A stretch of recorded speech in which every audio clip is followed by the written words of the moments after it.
So welcome everyone to another Regenerative Finance Lab, where today we're actually talking about regenerative learning ecosystems.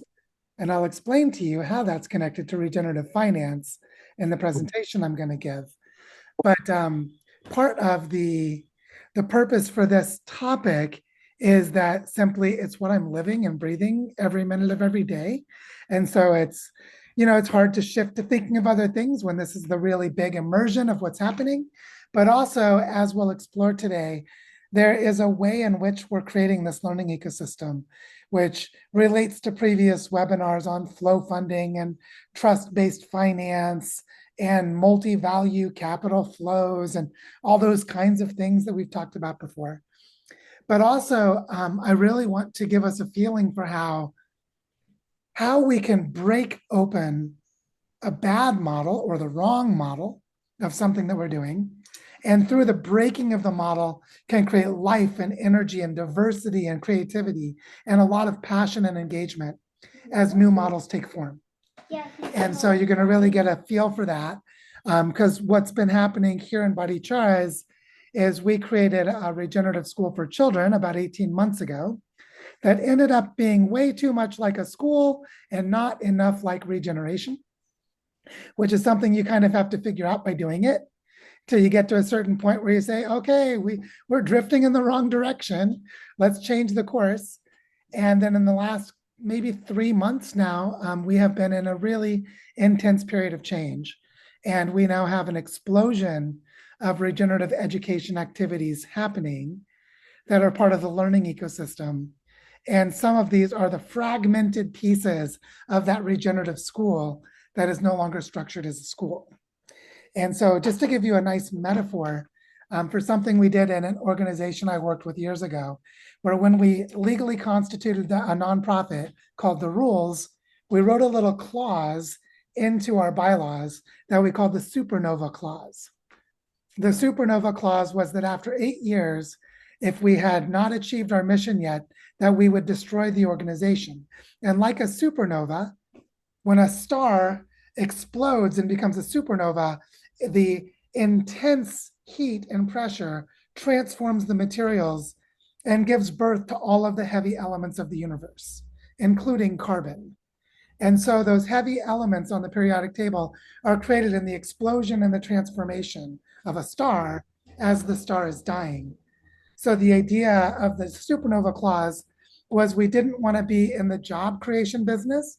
We wanted a nonprofit that served a mission, and its mission was not to create a decent salary for people in the global north. The organization's mission was to address the root causes of poverty and inequality.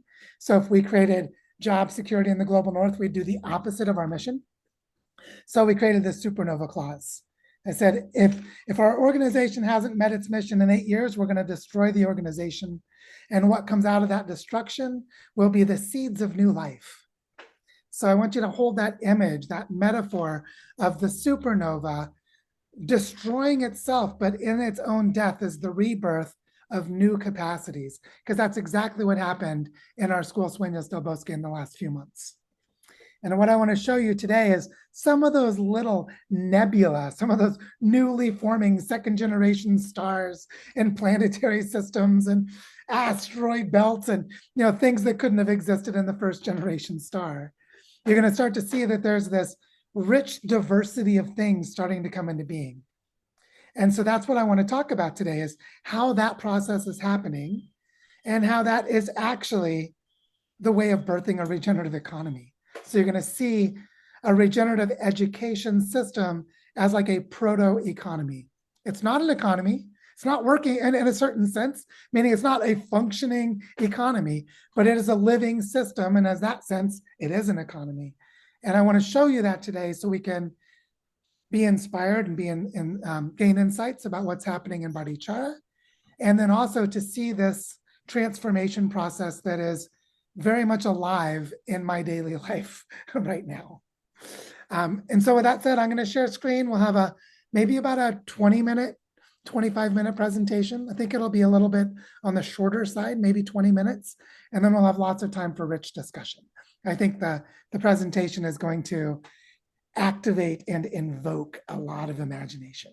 So let's get started. Here we go. Got all these things in my way. Let me move them out of my way. There we go. So the title today is Catalyzing a Rhythm of Regenerative Education. And I want to emphasize two things because we're going to be talking about bioregional learning and how it works and all of that. But I want to really talk about the catalyzing part, which is how do you introduce a catalytic process? Where in a catalytic process, there is a chemical, an enzyme that is present that accelerates a chemical reaction without consuming the enzyme.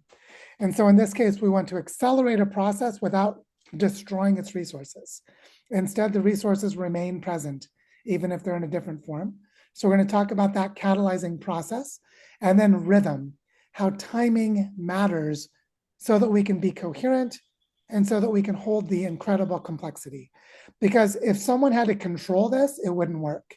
Instead, we have to look at rhythms and cycles to create coherence while we're not trying to control something.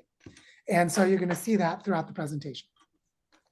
So the key thing that I want to emphasize is that there are natural rhythms for the design of a learning ecosystem. And those natural rhythms in some ways are really obvious, but in some ways in our modern world, they're completely invisible.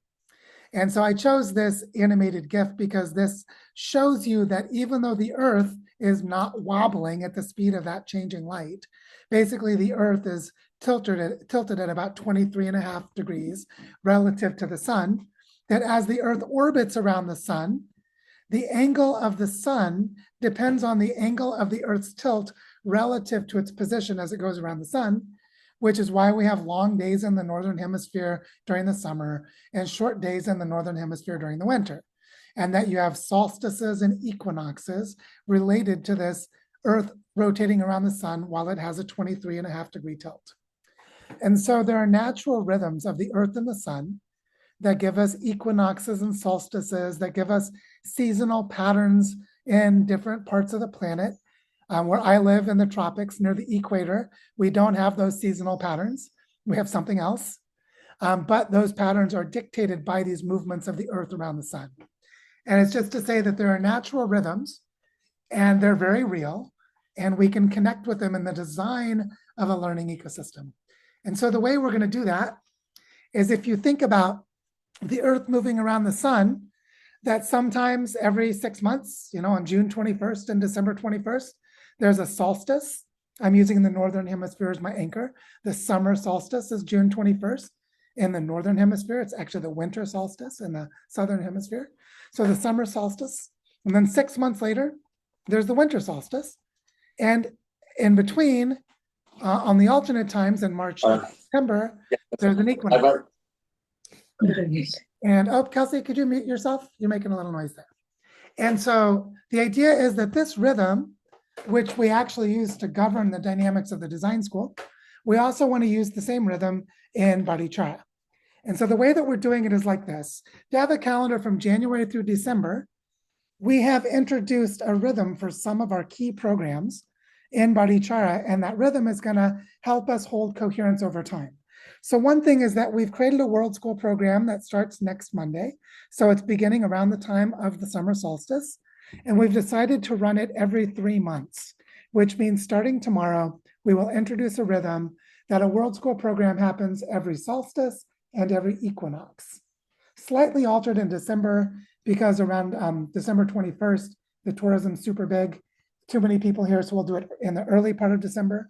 But basically, World School is a program for homeschool families to bring their children to be immersed in an alternative school so their kids can have socialization and cultural immersion. And so we're inviting families from all over the world that homeschool to come to Bhattacharya for these 2-week programs, and they're going to occur every 3 months. But then also, something that we started in February of this year, but we're going to place it on the rhythm approximately of the equinoxes, is we're going to host a design school immersion twice a year in Bhattacharya. So one of them probably in February, the other one probably in October, but approximately on the solstice. And that we're going to invite members of the design school to come for an immersive 5-day experience like we did at the beginning of this year. And then they're going to learn bioregional design through immersive experiences. And there's a local program in Barichara called SUNA. And SUNA is a way for you to have customized immersion that if you as a design school member come to one of our immersions, you could arrange to stay for a few extra days or for a few extra weeks to have regenerative education customized to your interests. You could do immersive healing processes with plant medicine and indigenous knowledge. You could learn agroforestry, you could learn syntropic principles. Basically, it's a customized learning experience. And so we have these different kinds of learning activities in the territory, but we're organizing them into a natural rhythm so that there are patterns of learning that weave the activities of the territory with the activities of planetary change, especially the solstices and the equinoxes of the earth. So you can see there's a rhythm that'll allow us to hold the incredible complexity of what we're doing. And that's really important. So like, what does all this have to do with regenerative finance? I just want to name this up front and then we'll revisit it again. We're going to spend the rest of the presentation talking about the creation of a learning ecosystem. But what I want to emphasize is that finance in its most general form is not about money. Finance is about value, about anything of value. It's about how that value is stored, how that value moves, and how that value is changed from one kind to another. And regenerative finance is a living systems understanding of how these value flows occur. And you're going to see in our education system that there's a lot of value that is stored, a lot that's moving, and a lot that's being transformed. So you're going to see these relational patterns as the way of prototyping a regenerative economy. So basically, what I want to emphasize is that supernova metaphor again, that we want to move toward an ecological model of education, but we started with an industrial model. Now, the original idea when we started Sueños del Bosque, the Regenerative School for Children, which began in January of 2024, was we started with a model of an alternative school, specifically a Waldorf school that tries to be regenerative. And the problem with a school is that it has several unquestioned assumptions. So we had to basically create this school and run it for a while for these assumptions to reveal themselves. And we saw that our core school designer, a woman named Anna Maria, started building a school like a regular school, where there were different grades, there was a teacher for each grade, the children are divided by age. And so if you're going to increase the number of teachers as you add a new grade, then you need to add more kids, which means that over time the school needs to grow until it gets to some stable level where it's self-sustaining, and then it remains as a permanent institution. Now you've created a school that is here for years or decades. We found there were lots of problems with the business model, with the financial structures. There was no way for us to create a pedagogy that has customized, personalized information for each child, where you educate each child, where the finances actually made sense if we were structured as a school. So we either had to break the pedagogy to serve the financial needs of the school, or break the finances and have an unsustainable model, and then spend a lot of money for one teacher to work with like 2 kids. And you'd basically have a private school for rich people, which is not transformational for the territory and is not regenerative. And with those kinds of internal conflicts, we realized we had to get rid of the idea of being a school. So we realized that we actually want something different. What we want is to create a pathway for childhood development where we have a core group of families. Those families include the children of some of our teachers and include my daughter. And that small group of families and their kids want a very personalized, customized kind of education. But we want to create a learning ecosystem for everyone, not just that small group of kids. So we wanted to create a way that our teachers that we hire could be guides for our children, like sort of like private tutors, if you wanted to think of it that way. But they would also create community education programs and mentoring programs in the territory that would focus on a larger ecosystem of human flourishing and territorial regeneration. And so for this, we needed to create something that's not a school. It needs to be structured in a different way. And this is the supernova metaphor, that we're taking the industrial school model and we're breaking it into pieces, and we're letting the pieces fly out into the community and take their own different forms. So what we realized was that Sueños del Bosque, the school, when it's no longer a school, has these 5 key thematic areas, each of which takes on different forms. So we have a focus on personalized education, world school programs, community ecology programs and community education, regenerative tourism, and bioregional design immersions. Now, I'm going to go through each of these to give you a sense of what kinds of species are in our learning ecosystem. So let's start with Sueños del Bosque as it was a school and what could most directly start to change, which is Sueños del Bosque was a school for children between the ages of 3 and 8 years old. And so it had 2 different levels of grades, if you will, or 2 different teaching groups. There's a group called Jardín, which is a space for children between the ages of 3 and 6 years old. And it's focused on social and emotional development of the child with a big emphasis on nature connection. You could think of this as like a really awesome arts and creative play daycare, if you will. So we have 2 teachers for Jardín named Carolina and Julie. And they are working with this group of smaller children, and they engage in arts and creative play and theater and music around nature connection. There's a community garden and other things. And the Jardín is working, and more families are bringing their kids to it. And you could think of it like a Waldorf daycare. And its business model is as enough kids enroll, it'll eventually cover the costs of the 2 teachers. Whereas the bigger kids, the ones that are in primaria, which is the Spanish name for primary school or elementary school, this is a space for older children. Right now we have kids that are 7 and 8 years old, a small number of them. And here we focus on academic development, because as the kids get bigger, they need to learn how to read and write. They need to learn math. They need to learn science. You need more structured curriculum. And as they get older, that structure becomes more important. Whereas for the younger kids, it's direct immersive play. A small number of teachers can work with a fairly large group of kids. But if we want to have personalized pathways for each child, so my daughter Elise has a learning guide or a private tutor, basically, where in primaria, what happens is a small number of kids who have a teacher that creates personalized education for them, but also does community education. So our kids, where there are very few of them, end up being connected to the community through the community programs, but they get personalized education in the spirit of a Waldorf education for kids, but with more academic structure and rigor. And that model is different because here we're paying 1 teacher to work with, currently it's 4 kids, but that teacher is also starting to create community education programs. So the model of the business model is different from Jardín.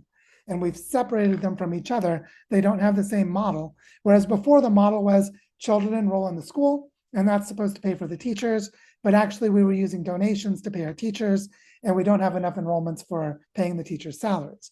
Here we can start to create adaptive models for different kinds of things, and the Jardín has 1 model, and Primaria has another.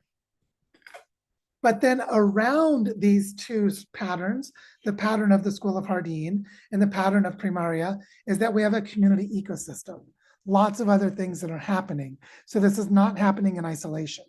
Let's look at some of the elements of that community ecosystem.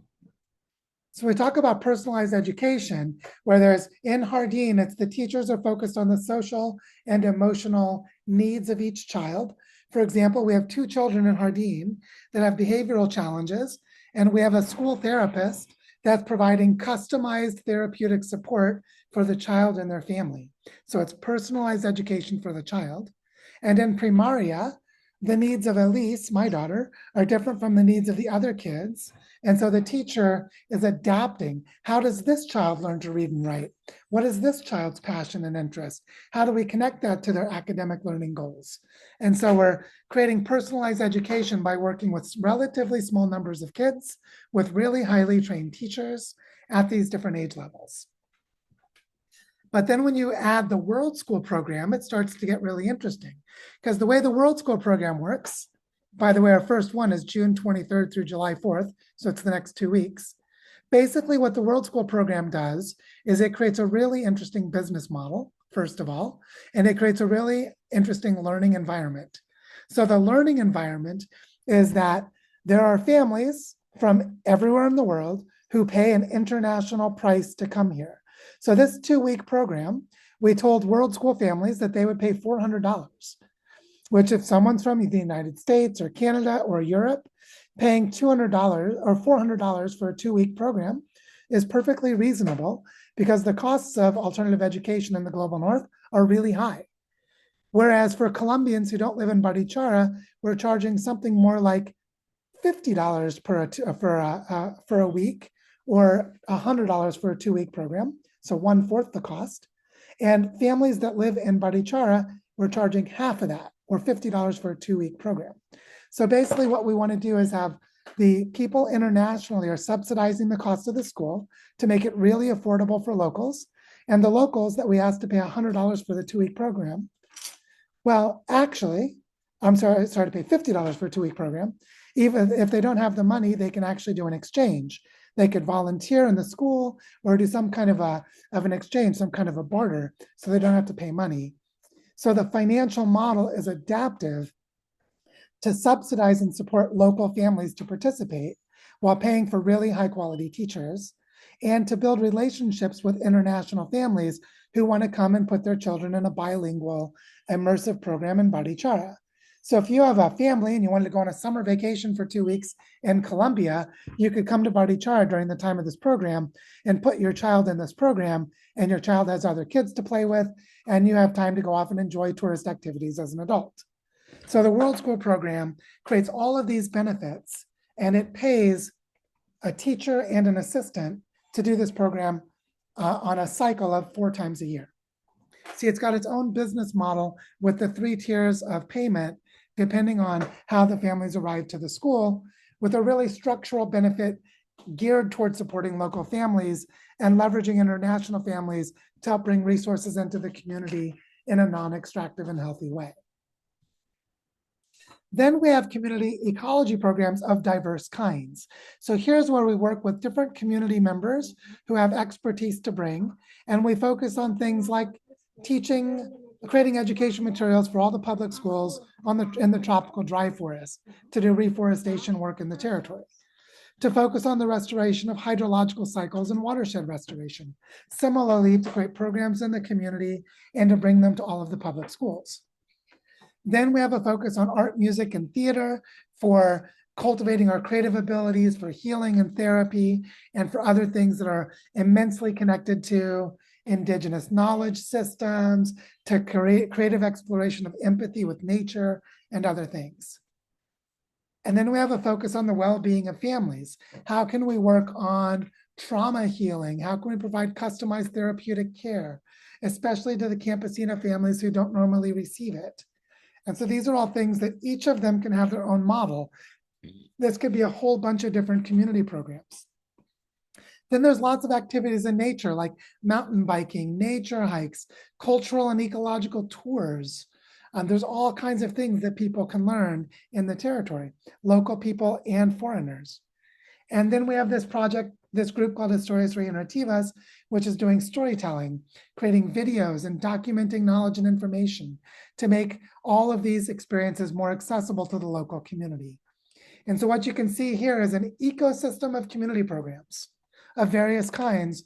And the World School program can help pay a teacher who every 3 months runs a World School program, but the next time, the rest of the year is actually being paid to offer for free these kinds of community programs in public schools, just as an example.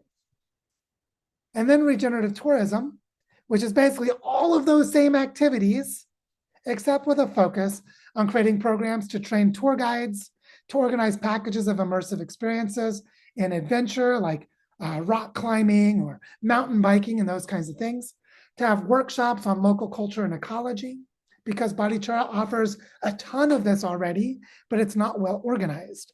So we can train our tuk-tuk drivers to create ecological tours of the tropical dry forest, for example, by focus on creating education materials for the public schools. The same person who created those materials could train tuk-tuk drivers, and the tuk-tuk drivers could sell tours as a way of making money, but also increase knowledge and awareness about the tropical dry forest that we're trying to protect. So here you can see that regenerative tourism overlaps with regenerative education in lots of interesting ways. And then we have immersions in bioregional design. which is where the design school comes in. Where with our territorial foundation, Bodichara Regenerativa, and with the Design School for Regenerating Earth, we can create a relationship to bioregions all over the world for people to come into the design school and come to Bodichara for a design immersion and gain a deep experience of what we do here. Some of you on this call were at our immersion in February, so you know the value of this. And we can connect it to this increasingly rich local learning ecosystem. And so in this way, you can see that Immersions in Bioregional Design is a partnership with the planetary network of bioregions, but expressed through opportunities to come to Bodichara that will be regularly offered so you can plan well ahead if you're traveling from somewhere else. And this could include things like bringing in permaculture teachers, yes, I'm talking about you, Elias, and others to participate in our learning ecosystem, even if they arrive for a design immersion. So there are lots of creative ways that we can play by just having opportunities with a regular rhythm of offerings for people to come to Bodichara with the mindset of bioregional regeneration. And so the idea is like this. If you think of these green dots as people and the blue squares as business models or programs, you might have a couple of people that are offering a world school program, for example. Or you might have people that prototype some kind of a workshop to train tour guides. So there are different models in the community, and there are different members of the community, different kinds of teachers and educators. Sometimes they're working solo, sometimes they're partnering with the other programs. The programs are creating local resource flows. So you might have money from the World School program and local people pay to enroll too, and it pays for a local teacher. Or you might have the people who become trained to do ecological tours give part of their earnings back to support the training of others and their local resource flows. And then the planetary resources, the resources we bring from donations or from other places, flow in to prototype, to incubate, to catalyze, to ignite these local education programs, which become local businesses. And in this way, you start to see the emergent patterns of a regenerative economy that we could use. For example, the World School program could fund local community education programs. The tour guides could create a brand that works with local hotels to raise money for reforestation efforts, or other creative ways to create regenerative business models connected to education in the community, and then connected through the design school to a planetary network of exchanges, so that we can start to prototype regenerative economic models through all of these dynamic relationships. So you see that the learning ecosystem is evolving and accumulating in capacity through the resources that come from the planetary network, through the prototyping of local models, through the creation of different local capacities, through the structuring of the offerings and having them be coherent in time. All of this allows us to create a learning ecosystem, and with that ecosystem, catalyze the creation of a regenerative economy while regenerating our territory.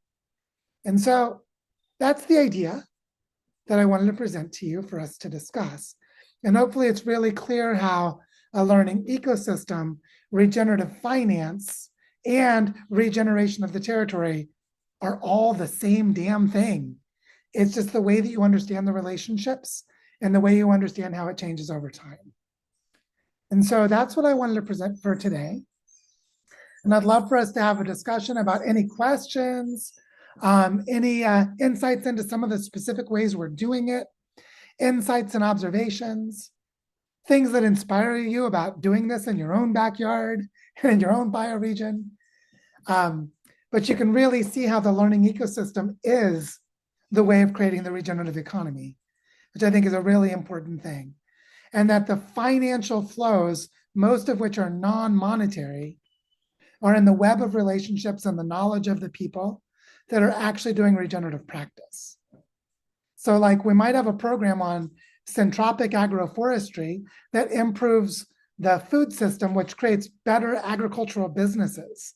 So you do end up creating regenerative businesses, but maybe it's 5 years down the road because it took 5 years for your nut tree to produce fruit that you could harvest. And you didn't have a business model for agriculture in those 5 years, but maybe you had a business model for tourism or for education. but it's helping you to seed the creation of agricultural models. So these are the kinds of things that are about timing, where the timing is different. So you need a way of accumulating capacity. Bueno, Claire, over to you. Yeah, Joe, I just want to say that it's so exciting to hear you presenting what you did. First of all, the imagination, but also just, I suppose, having participated in the design immersion and seeing it as this like animated form of storytelling. Like it's the stories that you've told and then just being able to actually see it in person, um, but also realizing that there is a draw on your time. There's a lot of effort that goes into holding that. And and I'm seeing with Regenerate Cascadia after the conference, I feel like a lot of my own work has been very kind of disrupted in a way because it's unlocked so much interest. So now we're just like sort of trying to manage all of that communication and so to have a way of channeling um, the growing interest um, and I think something is kind of waking up about bioregionalism and this kind of this part of ourselves that people have actually been longing for. They just couldn't quite put the pieces together. And now that it's starting to come together, there's this waking up. So I think we have to have, it's not just makes sense, but it also addresses a growing need. But it also means that by putting those in place, those pieces in place, and it's just the beginning, is you've got somewhere to catch that so you can start channeling and appropriately putting your resources into it so that you're not overwhelmed. So anyway, I just wanted to yeah, just reflect that because a lot of lights were going off for me. Yeah, I'll just give a quick example from this morning of what you're talking about, the energetic demand, that it needs your energy. Just like if you have a child and as a mother, when you have a newborn child, that there's a demand, right? You're nursing your baby, you're playing with your baby, there's lots of eye contact, or like they demand, there's a need for your energy. And this is really important. So just this morning, I went out to go and get some money to pay two of our teachers. When I went out, I ran into a local veterinarian who was really interested in regeneration. And he's like, sees me on the street. Hey, Joe, let's talk. There's this regenerative agriculture thing next week. I want someone to go to it with me. So I spend 5 minutes talking to him. Then he gives me the information. Then in WhatsApp while I'm walking, I send it to our territorial foundation to see if anyone wants to go. So see, there's this like attention and this energetic demand. Then while I'm waiting at the bank, the thing called Corresponsal Bancaria, which is a place where you can get money out, I'm getting cash to pay our teachers, and I'm like responding to messages on WhatsApp about scheduling a nature walk tomorrow with one of the teachers to do something we're doing, and responding about this afternoon with our solstice celebration. And then I get the money, and then I'm walking back home, and I run into the film crew that's creating the Tropical Dry Forest documentary series right now, which we funded in Historias Regenerativas. So I spend 15 minutes standing there talking to them before I come back to the house. Now that was supposed to be going, I was supposed to go for 10 minutes and get cash. Instead, I spent 45 minutes and catalyzed like 4 major regenerative education processes to go to their next step. Now, if I wasn't available to do that weaving process in real time, then this whole thing would die. So you have to create a space for multiple weavers like myself to just be commons. I'm supported to always be present in the community. There are other people who are also always supported to be present in the community. And these community weavers are why it's coherent. So just want to name that energetic demand is very real and very big. And in old capitalist models, there's no way to value it. Extractive models ignore it. But a regenerative model is like the core of it. It's absolutely essential. Absolutely. Can I just put one little thing to that is that the people that we're working with here who have been like Bryony Penn, like Robin Hood, they're people that have been involved for decades in the bioregional movement. And there is kind of the sense now that they're sort of at retirement age where they're, I shouldn't say, like they're just sort of feeling like they are getting pulled on all the time. And there's a little bit of a kind of self-protection, and uh, they're giving up their time to be involved in doing that weaving work. And there's a sort of extractiveness of just always being pulled on. And so we're not good at reciprocity. And so how do we actually start to build those reciprocity feedbacks into the system? And yeah, I'm really inspired by what you shared, Joe, because we need to be thinking more like that. So brilliant. First of all, reciprocity is essential, must be done. And many people cannot reciprocate because of trauma. So you actually have to help support them to get trauma healing so they can come into the ability to be in relationship. So just naming that this is a really, just naming reciprocity is actually opening a huge realm of relational work. So just naming that and then passing it over to Marie Angel. Marie, over to you. Yes, I was very moved and hang on, unmute.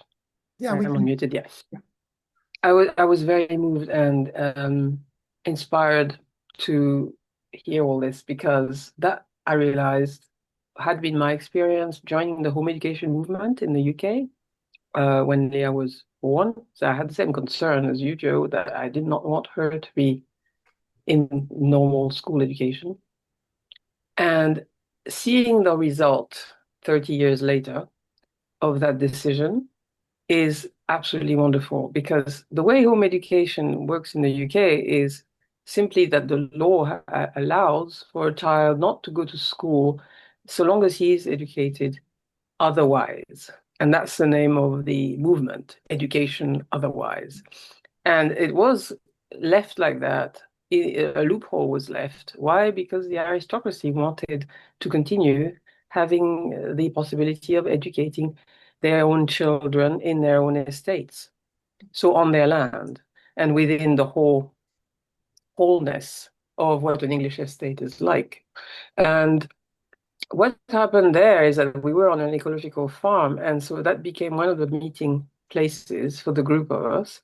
Another was a disused or pretty disused village hall. So we met in different places, and there's also the camps. They were all over the south of England, camps held just for home educated children, where you would do all these activities that are involved with learning directly in the natural world from each other. And most importantly, like you pointed out, entire families, so all age groups present together. And the result is that my daughter, even though we tried that Michael Hall, the Steiner school, she did a few years in a Dharma school, a Buddhist school, so I tried everything that was available later on. And she went to a normal college also right at the end. She has the interface between the two systems, and now her life's work, and she's still connected to some of the old friends that she made in the home education movement. They become a whole group of them in their 30s, all working together towards starting forest schools. Forest schools being the best way right now. This culture is moving towards this type of education because you can involve, for instance, she's just made 2 interviews recently, one for a yard, a horse yard that was starting to want to create a forest school in the woodland that they have and they don't use. And then she went to a home education group who is doing the opposite, is that they have a center in the city and they want to create more opportunities for the home educated children to go out in the country. And she's making the link between the two of them. So I'm just adding to what you said, even though we were not as aware about all the different aspects like you are, because you are more, you're aware of them and you're weaving them together. It was happening simply from the decision to leave the school system, which is a central decision. So I'm just encouraging the whole thing in the sense that I can tell you 30 years later that the next generation is taking it further. already, in spite of, the whole school system is still there and is still opposing and trying to oppose home education in many ways, but not anymore, because universities have started to see that home educated children make better university students, and now they seek them out. So all that is the way of the future. Yeah, thank you, Mariana, for that story. It's so powerful to recognize the legacy and the history in the sense that you're describing over a one human lifetime, but a longer time frame. I'm talking in the last couple of years we've done this. You're talking the last few decades, and what I see as being like the long arc of this is that we basically deconstruct school systems, but over multiple generations. Like you said, that the universities seek out the homeschooled kids, that actually we're deconstructing those systems on a multi-generational way. And I think that's really, really important. So, and then the other part, just to name, is the importance of the bioregional mind, as we talked about in the learning journey. Like the fact that I see this all bioregionally is helping me to be holistic and systemic. So if more people are able to do that, then we'll speed up that process. We'll have even more holistic interventions, even more often, in even more places. And that's going to help. So I just wanted to name that too. So yeah, thank you for that, Marianne. And then Eric, over to you. Yes. All the weaving that's taking place is really, really wonderful, and it reminds me of being involved in a startup, just a regular business startup, where you start and you weave the different pieces together as you go. But see, what I really want to it's a question and a statement.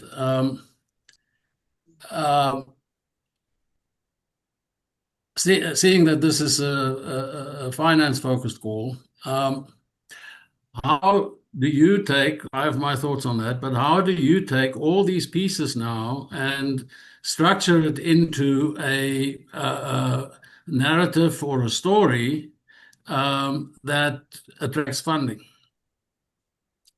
Because the regular funder wants nicely tied and bow tied and sort of, I'm giving you $10 and what am I getting, at the end of the day? So the value model that I've shared with you is sort of one way, but let's put that aside. So for me, it's always the challenge.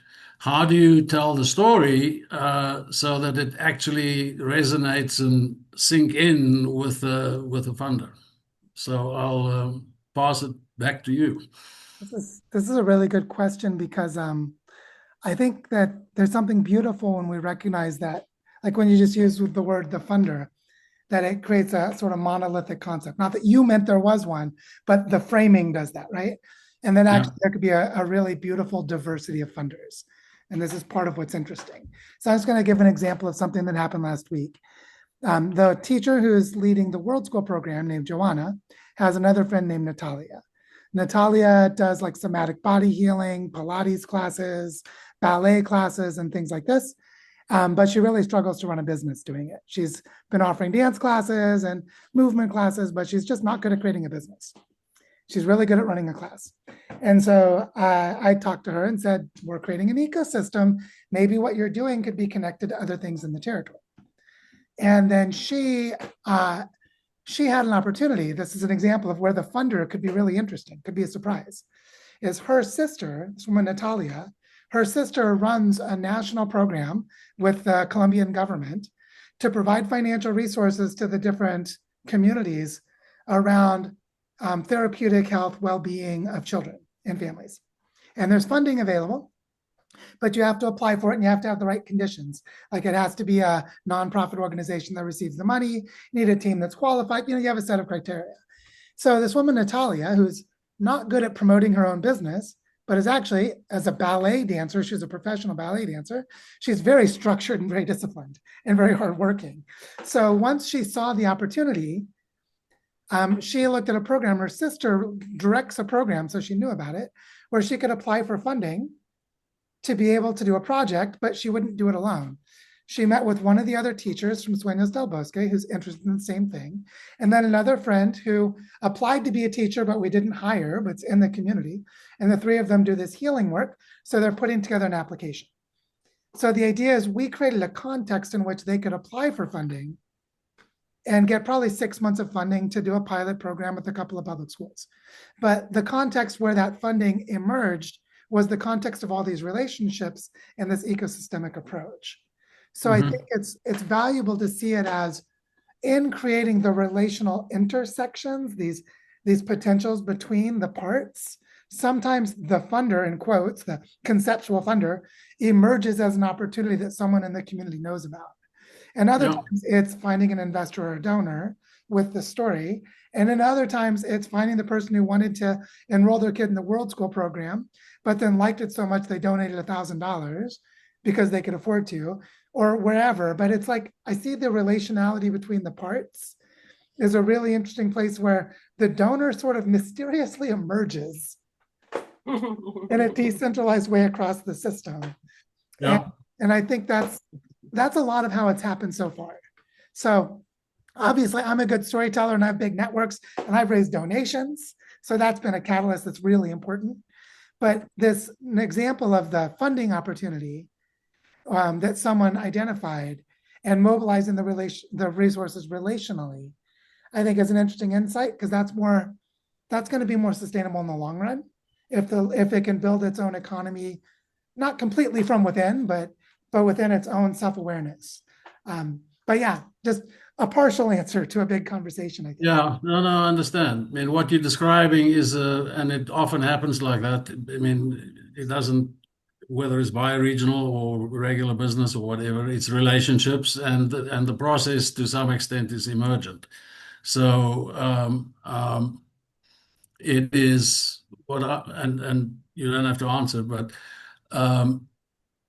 what I'm more referring to is where you're going beyond that and you're actually formally approaching, and you've got to have, Yeah.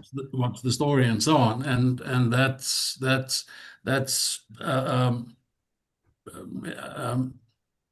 that whole approach is also emergent in terms of how to tell the story. Yeah, and I might say in that other realm that you're pointing to, where we might go after, like in the conversations we've had with institutional funders, $100 million, these kinds of things. Yeah. I would say there's a strategy of weaving narratives up and down in scales. So in the work of the Northern Andes Fund, we had a small amount of funding to facilitate a process of helping people learn how to identify regenerative projects in their territories, and then to start social mapping. So they would map the projects in their territories. And so in that process, they identified about 200 regenerative projects in 7 territories of Colombia connected to the Northern Andes Fund. And each of them connected locally to a territorial foundation in their own territory. So you can see the moving up and down of the narrative narrative of the Northern Andes, the narrative of each territory, the narrative of what is regeneration and regenerative projects, the actual creation of an inventory of projects with some kind of an administrative structure of tracking them. All of these are storytelling elements that will allow that network to go after large funding. Yeah. And so I see there being the feedbacks of narrative with monitoring, evaluation, administration structures being very mindfully, very strategically put in place. Yeah. The answer is somewhere in there, is what I would say. No, I understand. Thank you very much. Yeah, thanks, Eric. Great question and great discussion. And then Carlos, over to you. Thank you, Joe. I am curious. My apologies, I'm not on camera today. I wanted to hear some thoughts on timelines. And I remember part of your story as you went through a definancialization, I think you called it, process. And I'm trying to do some steps towards that. So I used to work for Merrill Lynch, part of Bank of America.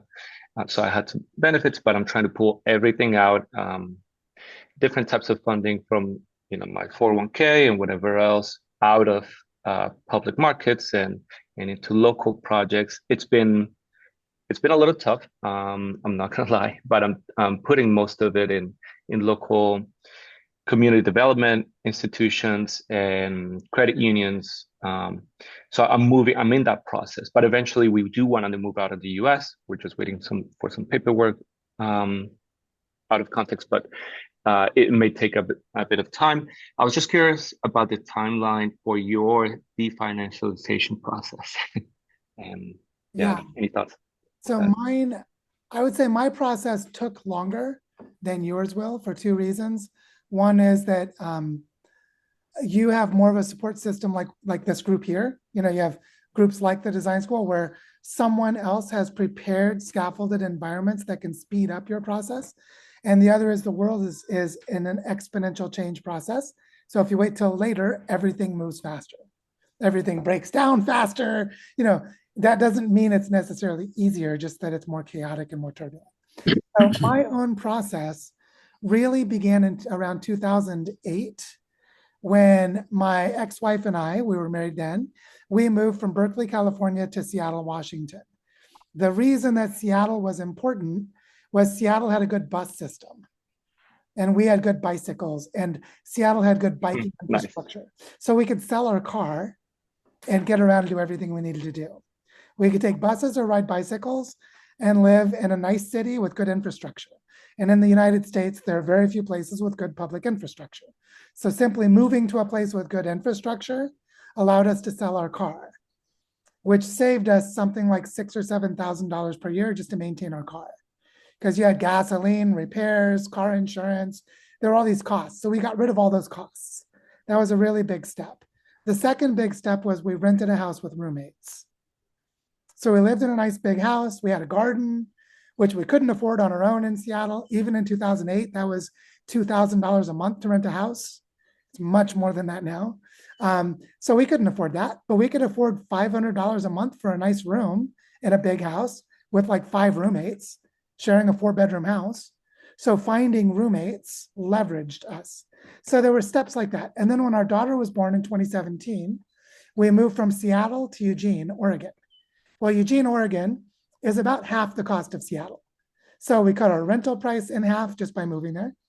And then we moved to Costa Rica, and then we moved to Colombia, and we cut our costs again. So like all these kinds of steps of increasingly moving away from background expenses.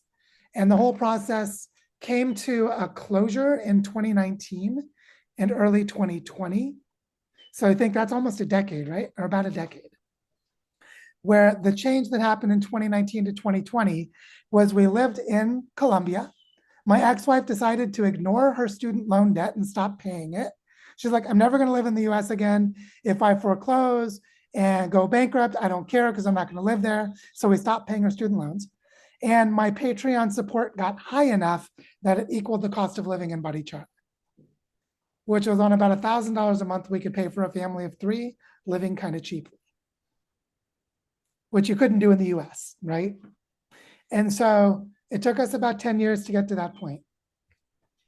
And then from there, I created Earth Regenerators, gave all my knowledge away. I didn't need money because I was supported on Patreon. The rest, as we say, the rest was history. We just kept going from there, leveraging the hell out of it. So that was like a 9 or 10 year process. I think that realistically, someone could do it in 2 or 3 years if they have a family and the family is aligned. Notice my wife and I, during that whole process, were 100% aligned in doing it, or else there's no way we could have done that.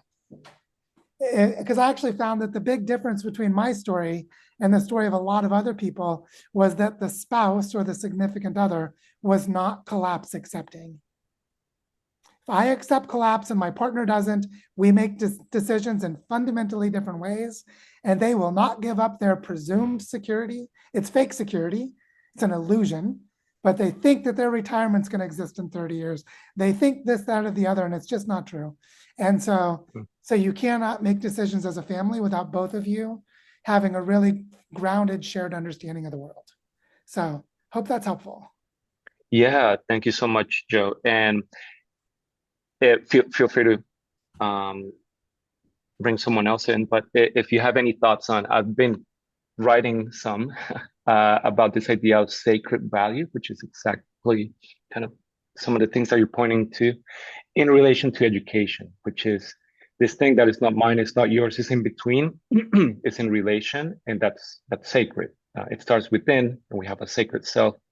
And I'm just kind of going down the rabbit hole on some philosophical readings, and that's what was meant by some, religious traditions, what I'm understanding about it. And I believe there's a there that I still haven't put my finger on, but the idea of capturing some of that sacred value and contributing to it is, that's what I see your work being. And yeah, I'm hoping to find a way to help each other out, which of course you're helping outline. And yeah, just Yeah, that work captures a little bit of it. there's a beautiful framework that was developed in the Canadian context of Indigenous and settler relationships, which is called the two-eyed way of seeing. And the two-eyed way of seeing, like you have two different eyes, which means you have two different cosmovisions, two different worldviews, and they're both legitimate in some way. So the two-eyed way of seeing is the Indigenous way of seeing and the kind of modern Western way of seeing. So think like modern science has some valuable things to offer, and they're not the same as Indigenous wisdom, but both of them are important. So the two-eyed way of seeing has three parts, and that's the thing that's sort of subtle about it. It's got those two, the Indigenous and the non-Indigenous, but then there's a third, which is the respectful place in between. The respectful place in between is where you let them remain different and they find each other in common purpose. And so that is the sacred space that you're describing. The sacred space is where you're in service to life, you're in service to more than yourself in a sacred relationship. And just like Albert Einstein and other famous mystical scientists, you can be very spiritual and very much about the sacred and completely be scientific. And that's completely legitimate. And similarly, you can be fully Indigenous and have a way of understanding evidence and discernment of reality that's completely scientific, meaning it's totally legitimate from a scientific point of view. The question is, what is sacred? And what is sacred is like the river is sacred. The forest is sacred. The biodiversity is sacred. The well-being of our children is sacred. You discover the different sacred things, and that's the space between. So focusing on the space between the worldviews, that's where capitalism and regeneration can play. That's where these, like what Dana Meadows talked about of transcending paradigms, go out beyond the paradigms and we'll find each other there as we find each other in the sacred spaces in between. So I hope that's helpful. Love it. Yeah, thank you, Joe. And it's a huge meditation. Like you can just keep meditating on that one. It's a really good one. All right, Marie-Angel, thank you for your patience, and over to you. No, because meanwhile, the whole conversation has moved towards what I was wanting to talk about. But I'm just going to ask one more question on that, because I was starting from our friend saying, "Oh, if I give you $10, what do I get back?" And immediately I started to think of what you said, Joe, at the beginning. Value is what you're exchanging, not money. So then Carlos, you brought this up about the source of the value being in the sacred, and then you spoke about the two sides of the brain, the two eyes, and the space of respect in between. So my next question is this. So then when you meet somebody, they don't know mostly the funders or the people you want to involve. They're not necessarily aware at all what their value system is. And you are coming up with another value system. And if they refuse you, it's because they don't understand, they don't see the connection. So how do you evolve the ability, the language, the communication power to talk on that level with people? That's what I would like to know. To make, the level at which they become aware of what values they hold, how it connects with yours, and therefore the meeting space, the field where we can meet arises. I think one of the things that's really important in this is the role of art. Because with art, we have so many ways of communicating that break open our hearts, that cause our souls to sing. Like something that happened at the Governance Futures gathering I was at in Bogota about a week ago was the opening ceremony was a group of women working toward elevating the voices of women in the peace building process in Colombia. So you can imagine this was really powerful, right? And their way of engaging was music and ritual. And they were musicians, a group of musicians, like Afro-Caribbean indigenous people. And Colombia has amazing tribal rhythms and incredible music. And I mean, you just can't imagine the richness of music in Colombia. And the importance of how the music speaks to us in a way that's different from the words. How the rhythm and the movement and the dancing and the synchrony of movement creates a different connection than words do by themselves. Now, we can use other kinds of art. I'm just letting music be my placeholder. But to say that I think a big part of this is immersive bodily experience expressed through art. And so, which is why ritual, ceremony, music, murals and visual displays, sounds, sound bathing, meditative walks, all of these things that change our consciousness by changing our body states. I think there's a very large realm of tools available to us in the arts. Yeah, food, as Emmanuel was saying, food as art. When I think of food as creative expression, that I think there's a huge realm of exploration of art for us to find our way into this through a different path.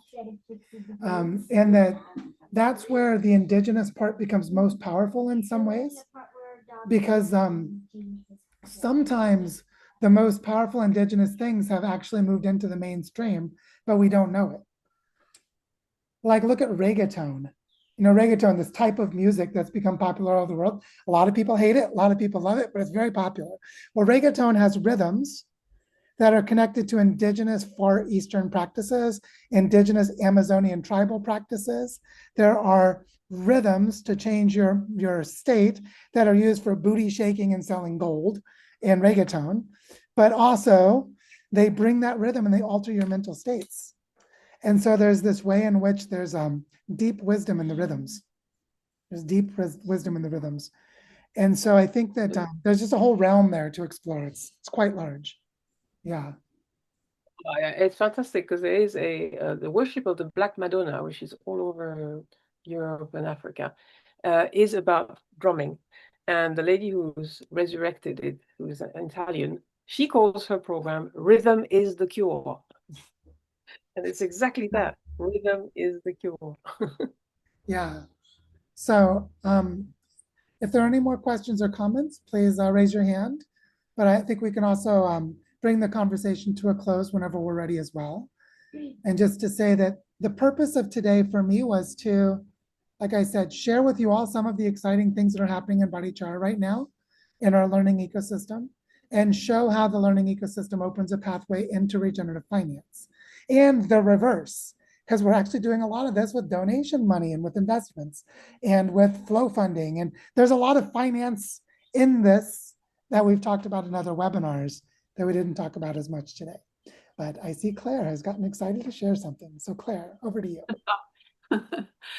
Yeah, I just I felt like I wanted to just I guess do a reflection on the difference between maybe like quite advanced industrialized societies and societies where some of the breakdown that's happened here in North America and in other parts hasn't happened in quite the same way. And just so from the arts perspective, I think the arts, what I noticed as someone who went to art school, who saw the commodification of the arts, the professionalization of the arts, the kind of basically hiving off the role of the arts as in service to the community, to kind of come in service to the artist, to your professional status, to all of that stuff.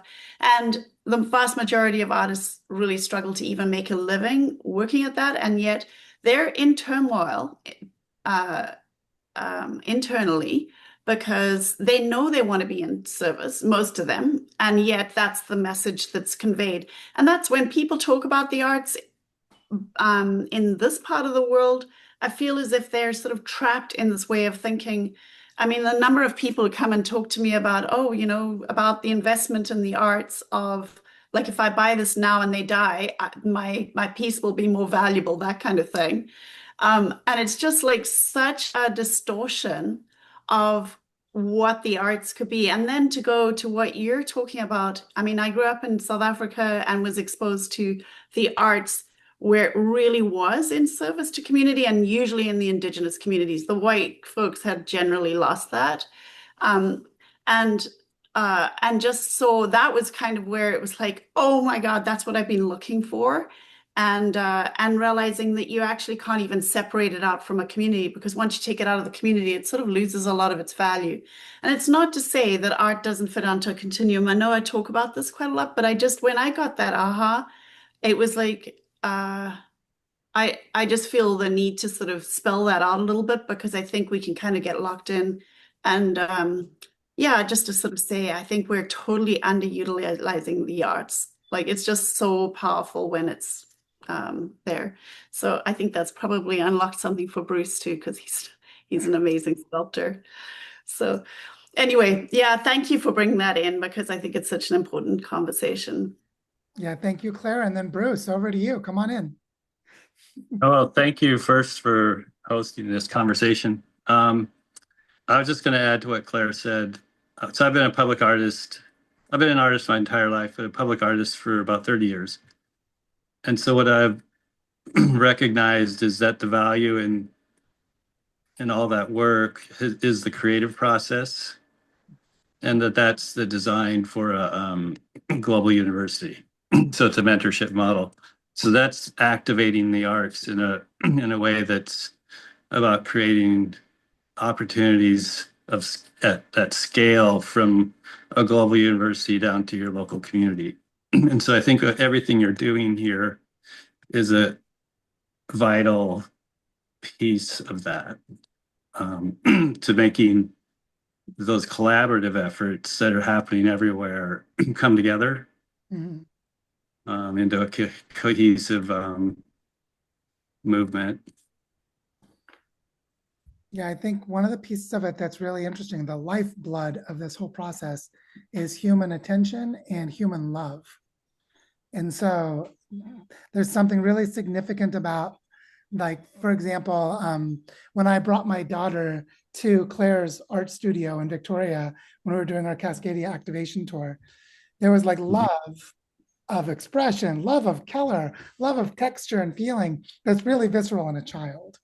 Children are like, most of them haven't lost that yet.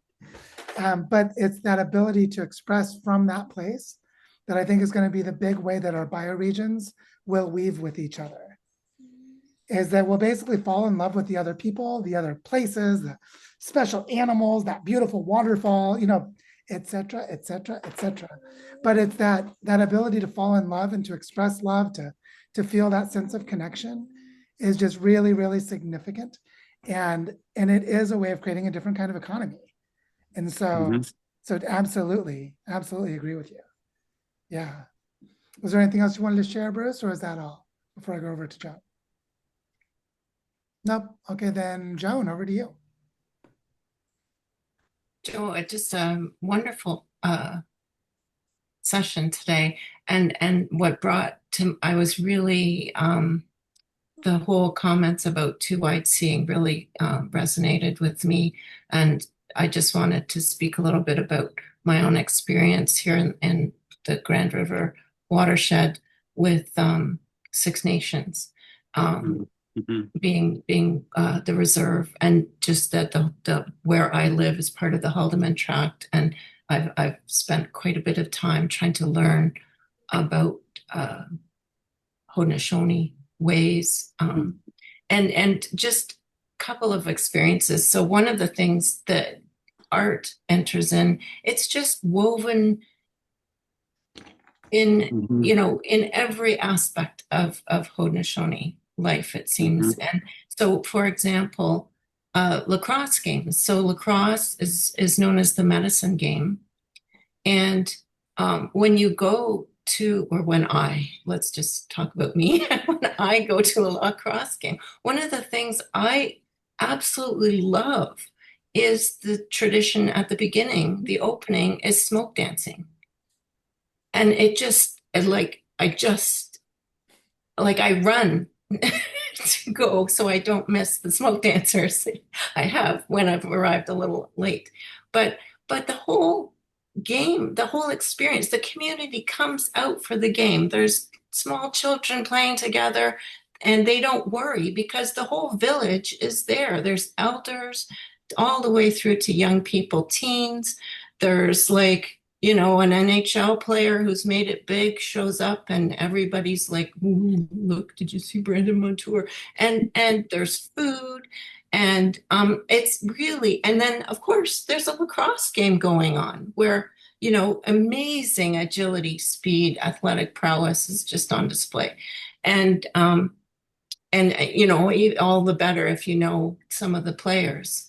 And so there's that. But also tonight, at the Woodland Cultural Center, it's Indigenous History Month here, and there is an opening of they're celebrating their 50th anniversary, and there's an opening of their Indigenous art juried exhibition, and it's regeneration in action because this Woodland Cultural Center is on the site of one of the most horrifying residential schools where they, were beating the Indian out of the child.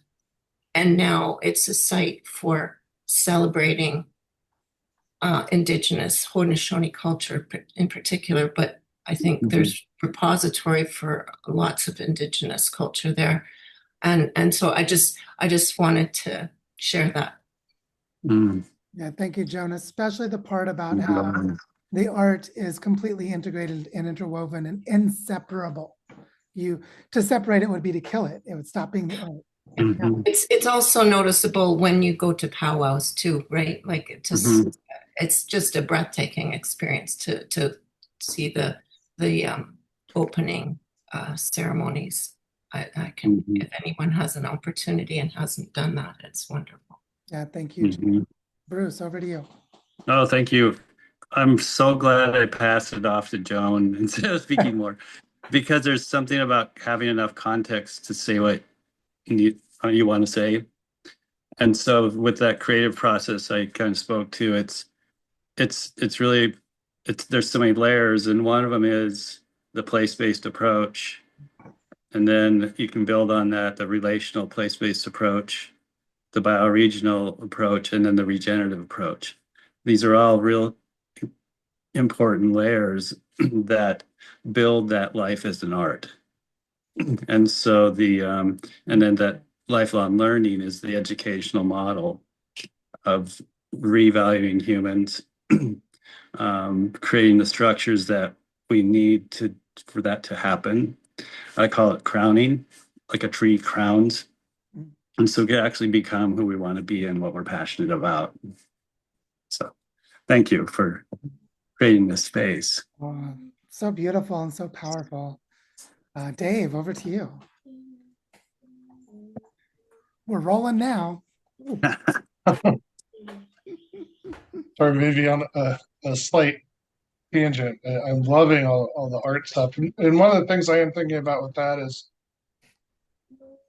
in my community, how can we, because there seems to be this, at least in the US for sure, there's like, you're not doing art unless you're good at it. You got to practice it. You got to be good at it and get better. And no, just do the thing, and you're doing art. And so here's my daughter. So that's what she's now doing the bad elves story. Awesome. And it's like, yeah, just sit over there with your colored pencils. Just do it. Yeah, for sure. So that's one thing that strikes up for me with the art thing. And then there's another more thinking back earlier in the conversation. topics of like definancialization and those sorts of things and transitioning. I wonder if I've been following a little bit, ain't no expert, but trying to understand it a little bit. But I wonder if Will Reddick's grassroots economics, like commitment pooling, maybe has a role to play in here somewhere. Because I understand there's kind of could be a mechanism in there of kind of weaning ourselves off of the current currencies that we use, and making a transition a little bit softer into just the value, the actual value, instead of the stuff that represents the value. So I'd just be curious your thoughts on that. Yeah, I think so. I'm pretty familiar with what's called commitment pooling, where you basically pool your commitments. So an example, I commit to baking bread for people who need bread. I commit to giving massages to people who injure their shoulder in sports. I commit to, so you can pool commitments, which is really valuable. And then on the other side, you can pool money and then move money to those who fulfill the commitments. Oh, well, to make the bread, I get $5. Okay, you made bread for someone, we'll give you $5. So you can pool resources and you can move them using commitments. And then you begin to prototype, you begin to experimentally create a currency system. So there's more to it, but in a nutshell, that's like the idea. And you can see how you don't need money to do it. You can use money or not money to do it. All you need is a group of people willing to commit something of value that other people want in some way of making it visible. And then there are mechanisms that make that more structured and functional. So you can make it scale easier and all of that. That's the art of the tool design, but that's what commitment pooling is about. And I think that one of the key things is the recognition that those commitments show you there's already value in the community. You could have a group of people with no money, and you're like, I am hungry, but I don't have any money to buy food. And you're like, yeah, but Bob over there has a nice big garden. He knows how to garden, and he can pass you some vegetables. You're like, I'm terrible at gardening, but I know how to fix a roof. Like, well, if you fix Bob's roof, he'll give you some vegetables. So you start to make visible what is valuable, whether or not there's money connected to it. And once you separate those a little bit, there's a whole realm of exploration of how to build an economy. So that's what makes commitment pooling so exciting, is to play around with that way of recognizing value and sharing it without money, just playing around with it. Because as you play around with it, you'll discover all kinds of really valuable things. And it's pretty exciting. Even if you did not create the quote model that works, it's still really valuable. So I think maybe it's Victoria that wants to share something. Maybe it's Jonathan. Victoria, over to you.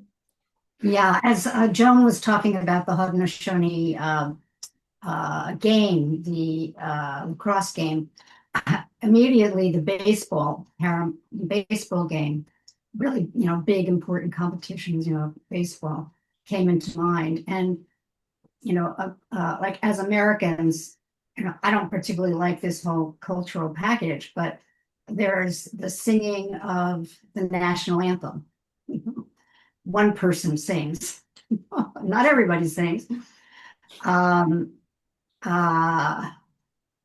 halftime, that's about nationalism and pride and all that. And then at halftime, the cheerleaders, we show our paternalistic society to cheerleaders with these scanty outfits, on display, doing very rigid routine things, so we have those kinds of rituals too. And the people who follow baseball, they love the whole package. The food is the hot dogs, and you might never eat hot dogs except when you go to a game. So our culture is really, on display in how we ritualize our culture in America. And, there are lots of ceremonies that don't have any of that it's so missing and boring. People can't wait for them to be over, because there's no art, there's nothing kinesthetic about it. It's just all talk. So I love this conversation, and it's really great. Yeah, thank you, Victoria. I think it's really, this is a place where religious studies becomes useful. like, how do religions work and how do people study them and what did anthropologists learn and what's the psychology? And you discover things like ritual is very, very powerful. And it creates social cohesion and shared identity and a lot of things. Just to give a little example of something we're going to do today, because we have a solstice celebration at our school. That's, well, our school that's increasingly not a school, right? That's Buenos del Bosque. And we're going to create a fire. There will be music and there'll be singing, and the kids will do some performances of things they've learned in the school, and all that'll be there. But one of the things we're going to do is have people take a piece of natural fiber and some small pieces of wood and make a little torch that they'll light with the main fire. So the community fire lights the torch in each of us. And then later we put our torch into the fire after meditating on our intention. What is the light we're bringing to community? So you can see that that could be done in a Catholic church. That could be done in all kinds of settings. Lots of religious settings. You could do exactly that ceremony in a religious context, and it would make perfect sense. And in our context, it's territorial blessing. It's we're in a territory, we care about the territory, and we're a community of people. So we're a community in the territory, and that ritual act is going to help bring us together. And of course, one of our teachers, a Waldorf teacher, had learned lots of great, dances and rituals and songs. And so they just have a repertoire. So this is one of them, is to do this, this solstice fire blessing, where you gather fire from the community and then give your intentions into the community. And so the important thing is to have ritual, because ritual can help you create Third Reich Nazis to go and kill people, or ritual can help you have blessings and gift offerings to protect a river. So it's not the ritual that's the issue, it's the presence or absence of ritual. And then what is its purpose? And so ritual is extremely important in all of this and very educational. So I think in closing for today, I want to share something that is happening right now in Colombia that is related to the topic of the presentation I gave. Is Penny and I have made an offer to the 7 territories that are part of the Northern Andes Fund. We said, I sent a message to them in a WhatsApp group, and I said, I'm noticing that the Northern Andes Fund is a little bit dead right now. It's like, it's an idea and we have work groups, but we're not feeling it. It's not feeling alive. But Penny and I know how to do bioregional activations. So we would love to go anywhere among these 7 territories that were invited to catalyze a conversation around bioregionalism and regeneration related to the Northern Andes Fund. So obviously, I immediately got 6 invitations, because Barichara is one of the territories. The other 6 places like, come here, we want you to come here. And so the energy of this is just pulling us forward. The very same thing we're doing in this weaving process within Barichara, we're about to do across a network of territories in Colombia. Now, those of you who don't know Colombia is incredibly diverse and incredibly rich in local cultures. And so to catalyze 7 territories in Colombia is to catalyze a dynamic of wealth beyond imagination.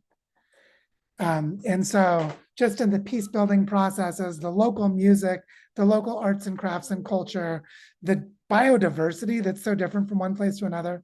Like Colombia has more butterflies than any other country on earth, and things that you just have a hard time imagining until you come here and it just shocks you by how much is here. That we're about to create a dynamic web with 7 territories, probably over the span of 6 months. And that this is going to take all of this up to an entirely different level. And if we're not creating the patterns locally, like the way I walk through the street, how I mentioned this morning that I bump into different people and the weaving is just happening, there's a pattern to that. And we need that pattern to go all the way to the level of the Magdalena River, which is basically the drainage of the Northern Andes into the Caribbean. Because on the east side of the Northern Andes, it's the Amazon. And the west side of the Andes, it's the Magdalena going into the Caribbean. These massive systems. And so, and the Magdalena River is about the size of the Colorado River for a sense of scale in terms of geographic range and length and so on. It's 1,500 miles long. And that's just the main branch of the river without the tributaries. So it's huge, more than 2,000 kilometers. So, this is the scale that we're moving toward. And I just wanted to remind us of the importance of the fractal nature of reality and the permaculture principle of basically start small and make it work before you replicate it. You know, and so I want to really name the fractal nature of this, because we're now all fractal seeds. Each of you can do your own version of this in your own communities, and then we can scale up by replicating in parallel within larger natural systems. And watersheds are already fractal. They're already nested branching structures. And so watersheds are the perfect tool for organizing this. So just to name that, that's a big part of what we're doing. Even though I didn't talk about it much today, it's still very much a major part of what we're doing. You know, Barichara's territory is defined around 3 major rivers, Rio Fonce, Rio Suarez, and Rio Chicamocha, all of which drain into the Sogamoso Canyon and drain into the Magdalena River. So we're part of the regeneration of the Magdalena, just to give you a sense of the scaling. Any of you who know the Magdalena River will have a sense of its incredible importance. It was the mouth of that river that Christopher Columbus arrived in the Americas. And also the hometown of Shakira. But anyway, for those who are into music. So we're doing this work in a fractal nested way, which is really important. So I just want to name that before we close. And I want to encourage you to reach out to us about how you can come and experience our educational immersions in Barichara. Bring your kids, your grandkids, your cousins, your uncles, come and play with us. And also do it in your own communities and share it into the design school to bring people to you so that we can all learn from each other. So thank you all for your attention and this lovely conversation, and onward we go. So talk to you all very soon.